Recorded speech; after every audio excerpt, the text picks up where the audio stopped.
Hello, and welcome to my channel, Reading Little Blue Books Out Loud. This is a Little Blue Book. It is Little Blue Book number 367, and it is titled How to Improve Your Conversation, written by Lloyd E. Smith, with an essay on conversation by Thomas De Quincey. This is part 4, and we are going to read the essay by Thomas De Quincey. Essay on Conversation by Thomas De Quincey. Among the arts connected with the eloquences of social life in a degree which nobody denies is the art of conversation. But in a degree which almost everybody denies is if one may judge by their neglect of its simple rules, this same art is not less connected with the uses of social life. Neither the luxury of conversation nor the possible benefit of conversation is to be found under that rude administration of it which generally prevails. Without an art, without some simple system of rules gathered from experience of such contingencies as are most likely to mislead the practice when left to its own guidance, no act of man nor effort accomplishes its purpose in perfection. The sagacious Greeks would not so much as drink a glass of wine amongst a few friends without a systematic art to guide him, and a regular form of polity to control him.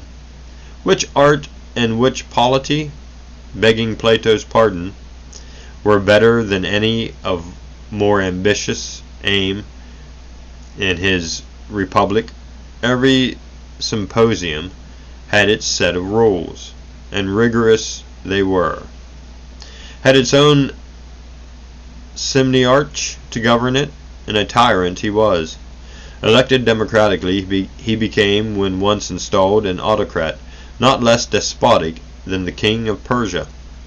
Perhaps still more slight and figurative have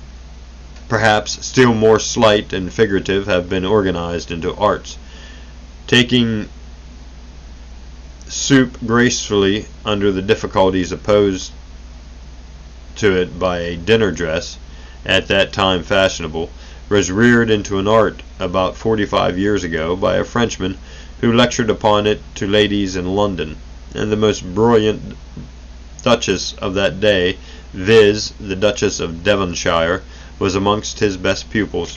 Spitting,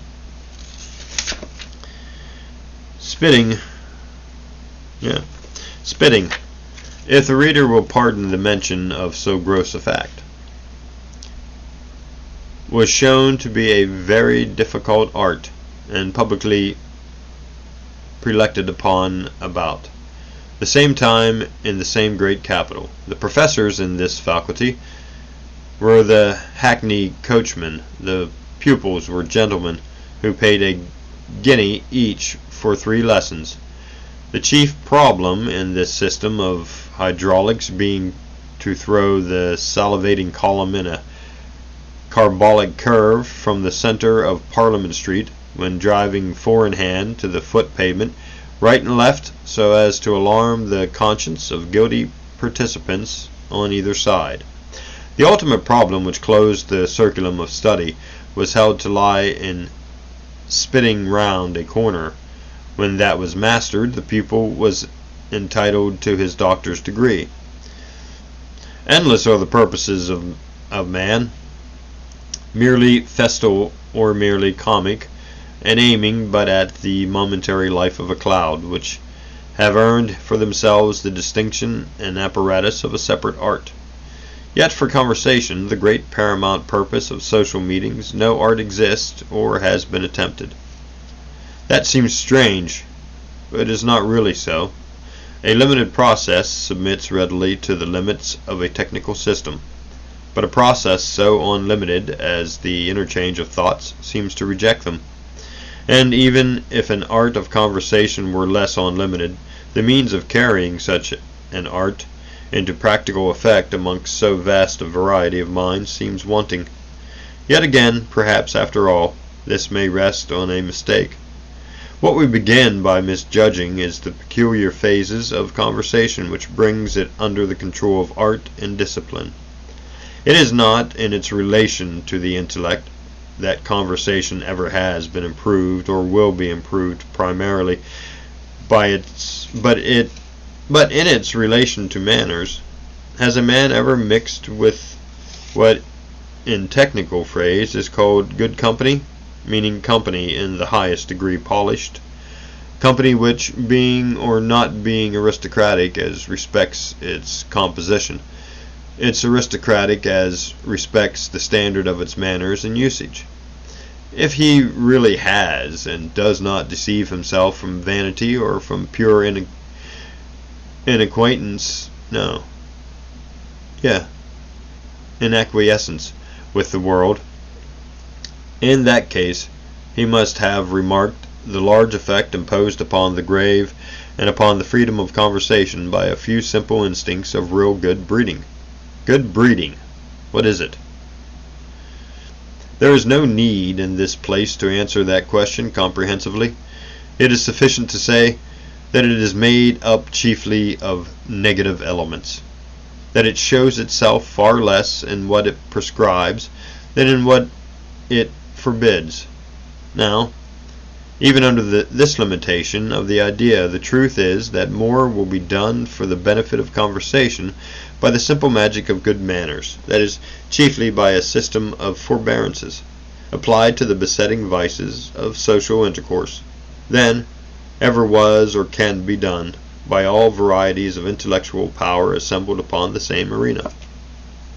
Intellectual graces of the highest order may perish and confound each other when exercised in a spirit of ill temper, or under the license of bad manners, whereas very humble powers, when allowed to expand themselves colloquially in that genial freedom which is possible only under the most absolute confidence in the self-restraint of your colloquators, accomplish their purpose to a certainty, if it be the ordinary purpose of liberal amusement, and have a chance of accomplishing it even when this purpose is the more ambitious one of communicating knowledge or exchanging new views upon truth. In my own early years, having been formed by nature too, exclusively and morbidly for solitary thinking, I observed nothing. Seeming to have eyes, in reality I saw nothing. But is it a matter of no very uncommon experience that, whilst the mere observers never became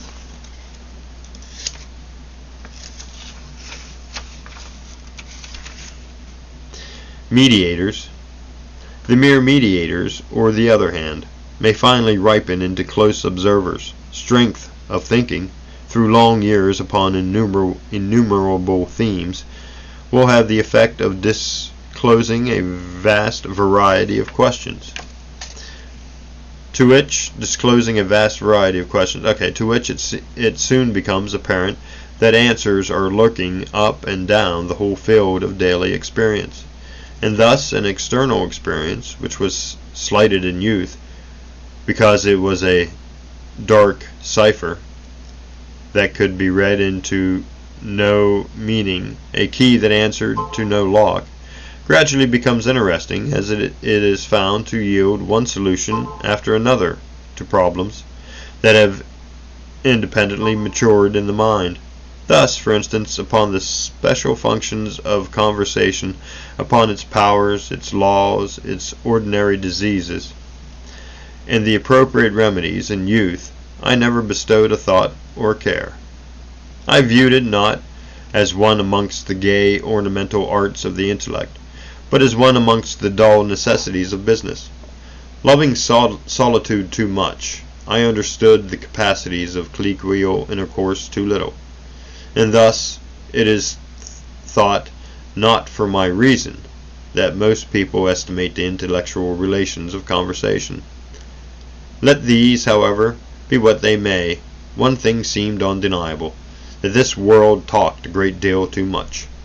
It would be better for all parties if 9 in every 10 of the winged words flying out in this world, Homer's Pt4, had their feathers clipped amongst men, or even amongst women, who have a right to a larger allowance of words. Yet as it was quite out of my power to persuade the world into any such self-denying reformation, it seemed equally out of the line of my duties to nourish any moral anxiety in that direction. To talk seemed to me at that time in the same category as to sleep. Not an accomplishment, but a base physical infirmity. As a moralist, I really was culpably careless upon the whole subject. I cared as little what absurdities men practiced in their vast tennis courts of conversation, where the ball was flying backwards and forwards to no purpose, forever, as what tricks Englishmen might play with their monstrous national debt. Yet at length, what I disregarded on any principle of moral usefulness, I came to make an object of profoundest interest on principles of art. Betting in like manner, and wagering, which apparently had no moral value, and for that reason had been always slighted as inconsiderable arts, though, by the way, they always had one valuable use, viz., that of evading quarrels, since a bet summarily intercepts an altercation, rose suddenly into the philosophic rank when successively Huygens, the Barnolius, and de Morvay were led by the suggestion of these trivial practices amongst men to throw the light of a high mathematical analysis upon the whole doctrine of chances. Lord Bacon had been led to remark the capacities of conversation as an organ for sharpening one particular mode of intellectual power. Circumstances, on the other hand, led me into remarking the special capacities of conversation as an organ for absolutely creating another mode of power. Let a man have read, thought, studied, as much as he may, rarely will he reach his possible advantages as a ready man, unless he has exercised his power much in conversation. That, I think, was Lord Bacon's idea. Now this wise and useful remark points in a direction not objective, but subjective. That is, it does not promise any absolute extension to truth itself, but only some greater faculties to the man who expounds or diffuses the truth. Nothing will be done for truth objectively that would not at any rate be done, but subjectively. It will be done with more fluency and at less cost of exertion to the doer. On the contrary, my own growing reveries on the latest powers of conversation, which, though a thing that then I hated, yet challenged at times unavoidably my attention, pointed to an absolute birth of new insight into the truth itself, as inseparable from the finer and more scientific exercise of the talking art. It would not be the brilliancy, the ease, or the eruditeness of the expounder that would benefit, but the absolute interest of the thing expounded. A feeling dawned on me of a secret magic lurking in the peculiar life, velocities, and contagiousness and or of conversation, quite separate from any which belonged to books, arming a man with new forces, and not merely with a new dexterity in wielding the old ones. I felt, and in this I could not be mistaken, as to certainly it was a fact of my own experience, that in the electric kindling of life between two minds, and far less from the kindling natural to conflict, though that also is something, than from the kindling through sympathy with the object discussed in its momentary corsication of shifting phrases. These sometimes arise glimpses and shy revelations of affinity, suggestion, relation, analogy, that could not have been approached through any avenues of methodical study. Great organists find the same effect of inspiration, the same result of power, creative and revealing, in the mere movement and velocity of their own voluntaries. Like the heavenly wheels of Milton, throwing off fiery flakes and bickering flames, these impromptu torrents of music create rapturous flouriture beyond all capacity in the artist to register or afterwards to imitate. The reader must be well aware that many philosophic instances exist where a change in the degree makes a change in the kind. Usually this is otherwise. The prevailing rule is that the principle subsists unaffected by any possible variation in the amount or degree of the force. But a large class of exceptions must have met the reader, though from want of a pencil he has improperly omitted to write them down in his pocket-book. Cases, viz., where upon passing beyond a certain point in the graduation an alteration takes place suddenly in the kind of effect, a new direction is given to the power. Some illustration of this truth occurs in conversation, where a velocity in the movement of thought is made possible, and often natural, greater than ever can arise in methodical books, and where, secondly, approximations are more obvious and easily effected between things too remote for a steadier contemplation. One remarkable evidence of a specific power lying hid in conversation may be seen in such writings as have moved by impulses most nearly resembling those of conversation. For instance, in those of Edmund Burke. For one moment, reader, pause upon the spectacle of two contrasted intellects, Burke's and Johnson? Burke's and Johnson's. One, an intellect essentially going forward, governed by the very necessity of growth, by the law of motion in advance. The latter, essentially an intellect retrogressive, retrospective, and throwing itself back on its own steps. The original difference was aided accidentally in Burke by the tendencies of political partisanship, which, both from moving amongst moving things and uncertainties as compared with the more stationary aspects of moral philosophy, and also from its more fluctuating and fiery passions, most unavoidably reflect in greater life the tumultuary character of conversation.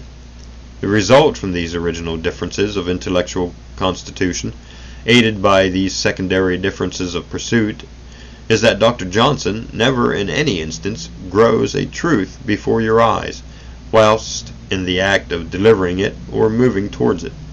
All that he offers up to the end of the chapter he had when he began. But to Burke, such was the prodigious elasticity of his thinking, equally in his conversation and in his writings, the mere act of movement became the principle or cause of movement. Motion propagated motion, and life threw off life.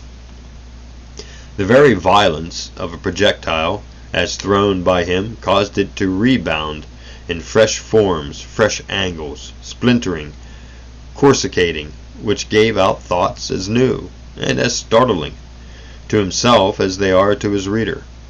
In this power, which might be illustrated largely from the writings of Burke, is seen something allied to the powers of a prophetic seer, who is compelled oftentimes into seeing things as unexpected by himself as by others. Now, in conversation, considered as to its tendencies and capacities, there sleeps an intermitting spring of such sudden revelation, showing much of the same general character, a power putting on a character essentially differing from the character worn by the power of books. If, then, in the clique-wheel commerce of thoughts, There lurked a power not shared by other modes of that great commerce, a power separate and sui generis. Next, it was apparent that a great art must exist somewhere applicable to the power. Not in the pyramids or in the tombs of Thebes, but in the unwrought quarries of men's minds. So many and so dark, there was an art missing. If the art, as we say of foreign males, were due, then the artist was due. How happened it that this great man never made his appearance? But perhaps he had. Many persons think Dr. Johnson the exemplar of conversational power. I think otherwise, for reasons which I shall soon explain, and far sooner. I should look for such an exemplar in Burke. But neither Johnson nor Burke, however they might rank as powers, was the artist that I demanded. Burke valued not all that the reputation of a great performer in conversation. He scarcely contemplated the skill as having a real existence, and a man will never be an artist who does not value his art, or even recognize it as an object distinctly defined. Johnson, again, relied sturdily upon the natural powers of carrying him aggressively through all conversational occasions or difficulties that English society, from its known character and composition, could be supposed likely to bring forward, without caring for any art or system of rules that might give further effect to that power. If a man is strong enough to knock down 99 and 100 of all antagonists, in spite of any advantages as to pugilistic science which they may possess over himself, he is not likely to care for the improbable case of the 100th man appearing with strength equal to his own, superadded to the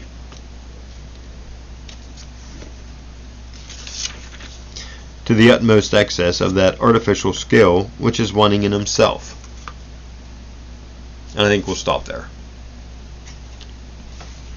That is the end of part 4.